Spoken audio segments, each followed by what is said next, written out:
حضرت علی مولا کائنات شیر خدا کرم اللہ تعالی وجہ الکریم کے پاس ایک مرتبہ ایک عورت آئی اور آ کر شکایت عرض کی، یا امیر المومنین، بات یہ ہے کہ میں نے شادی کی ہے لیکن میرا شوہر میرے قریب تک نہیں آتا، میرے حق کو پورا نہیں کرتا، آپ اسے تنبیہ فرمائیے، آپ اسے فرمائیے کہ وہ میرے حق کو پورا کریں۔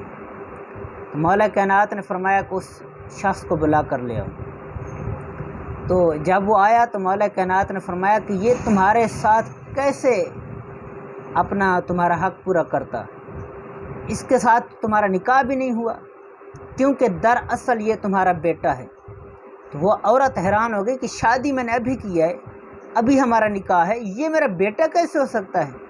تو مولا کائنات حضرت علی مرتضیٰ شیر خدا کرم اللہ تعالی وجہ الکریم نے فرمایا کہ یاد کر جب تو نے ایک چراغے کے ساتھ منہ کالا کیا تھا اور اس سے تجھے حمل ٹھہر گیا تھا، جب بچہ پیدا ہوا تھا تو نے اسے پھینک دیا تھا، وہ بڑا ہوتا رہا، اس کی پرورش ہوتی رہی، جب وہ بڑا ہوا ہے تو تجھ اسے پہچانتی نہیں تھی، تم نے اس کے ساتھ نکاح کر لیا تھا، وہ بچہ جو تھا یہی مرد ہے، تو رب نے تمہارے قریب بھی اسے نہیں آنے دیا۔